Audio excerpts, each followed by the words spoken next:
With the recent changes to jungle, it was time to completely overhaul my jungle guide. This jungle guide is updated for patch 3.9 and will probably stay updated for quite a few patches, given that jungle just recently received a change and is probably going to stay that way. With that said, let's jump right into the item builds first. There are currently 3 starts that are generally considered viable. Number 1 is the Bamba's Mask plus Red Potion start. This start is for very aggressive plays and allows you to contest early camps very hard. On magical junglers, you want to get Magical Potion instead, and along with it, you want to get quite a lot of pots to allow you for more early aggression. Typically 3 health pots and 2 blue pots. In this start, you wait until roughly 30 seconds before the minions spawn in order to use your Red Potion in base and then buy the health or mana pots, whichever you haven't bought yet.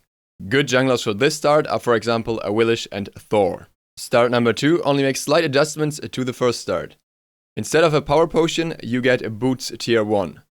Additionally, you usually get a few less potions, typically 2 health potions and 1 mana potion. What this start does is allowing you to get your build online faster. This start is especially good for junglers that don't need early aggression, like Bakasura, who can steal mid camps with his 2 anyways, or junglers that are very item reliant like Kali and don't really want to box another jungler early on, instead trying to rush their build.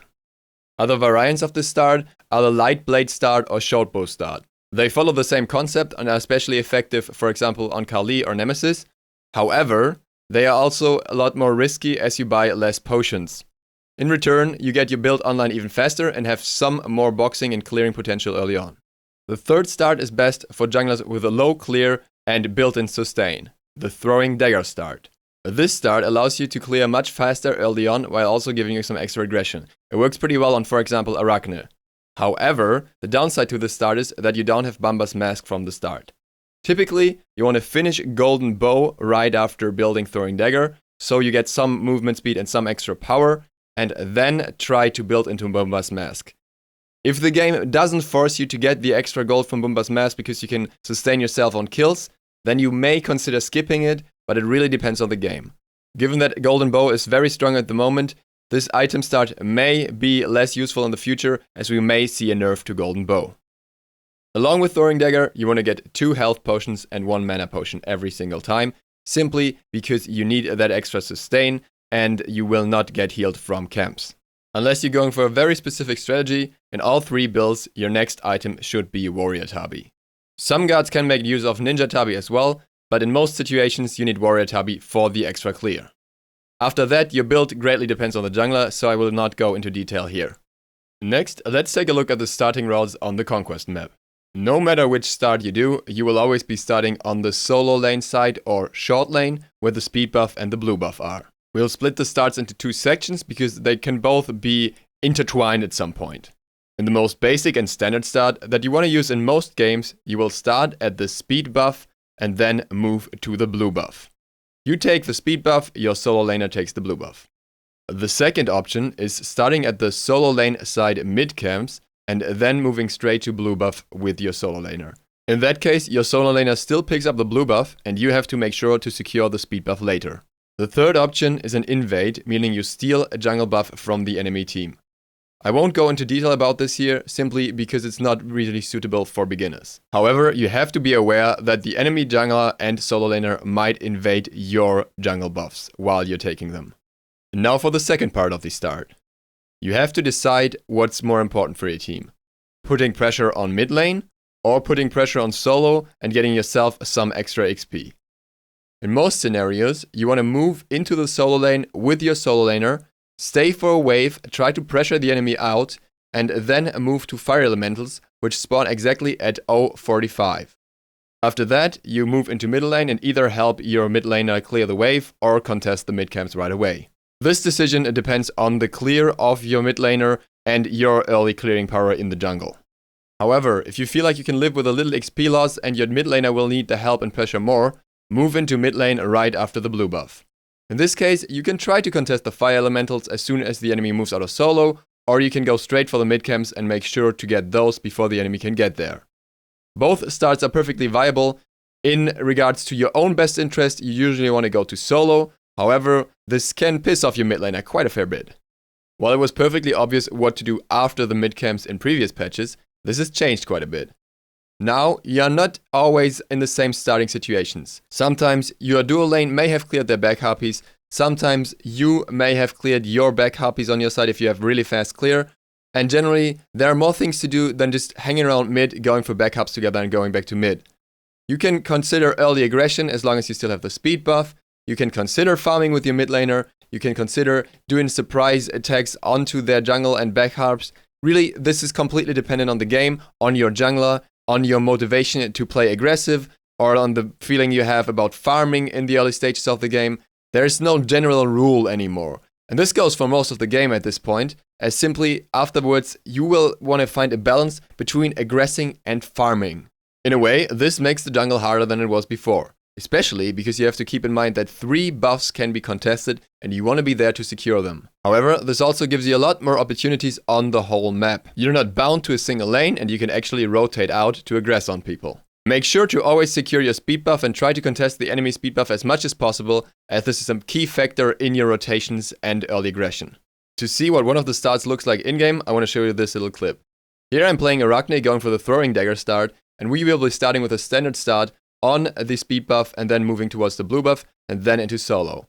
As you can see here, we have really fast clear thanks to the throwing dagger, and we'll quickly move on to the blue buff. Kronos pulls the blue buff out, he leashes it. This is always beneficial, and it's better if your solo laner does that, because it allows you to deal some damage to the camp without taking damage. It can be leashed a little bit better though. Then we move into solo lane and try to clear the wave. Typically what we would do here is rotate after 2 of the fire elementals, and you will see me trying to do that after this little skirmish here, when the wave is cleared. However, something slightly unexpected happens then.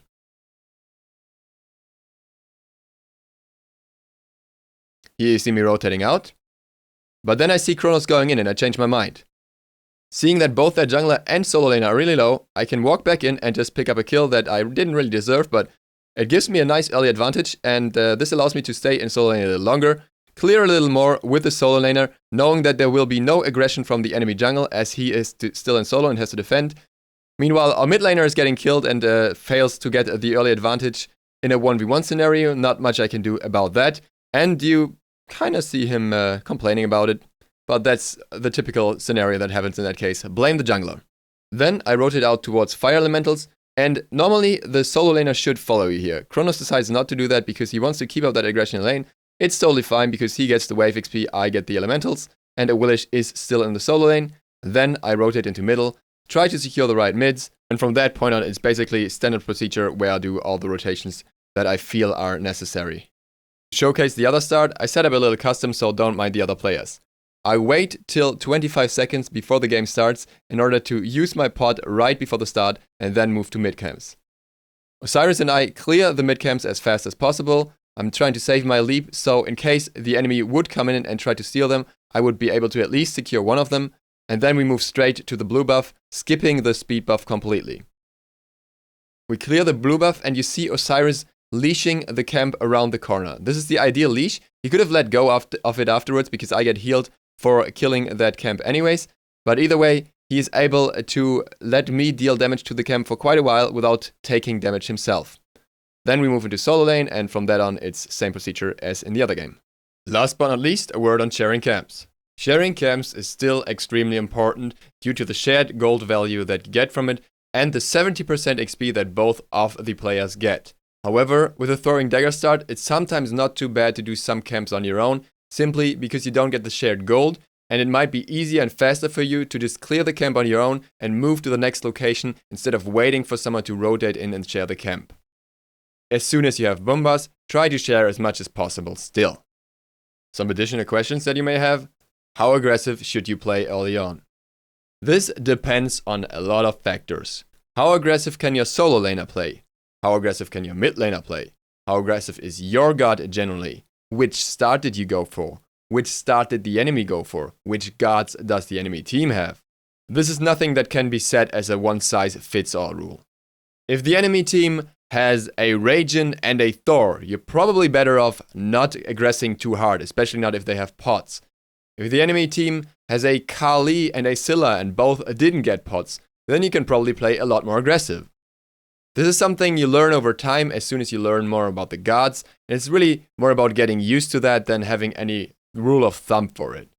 The jungle gods that you want to be really careful when playing against are Arachne, a Willish, Thor, Fenrir, and Thanatos, plus Susanoo if he doesn't see any nerfs soon. Other gods can be very strong as well, and Ratatoskr could become a major threat after this patch. And for example, a Saket taunt can easily get you killed, so can a Naja sash, but the other gods typically have a fair amount less aggression than those I named. Regarding which gods you start learning the jungle with, honestly, play whichever god you think is cool and which god you think you will like and which kit you enjoy. But if that's not good enough an answer for you, then go for Thor or Thanatos, as they teach you the basics and they're not too hard to play. When playing jungle, make sure to find a balance between farming and fighting. Often you will see junglers constantly ganking and fighting, but not getting off enough kills to stay relevant in terms of farming. You can sustain yourself mostly by killing enemies, but you should at least try to leech some waves in between just to get some extra farm up and not fall behind. I hope this covers every question you may have. Thank you guys for watching. Duke Sloth out.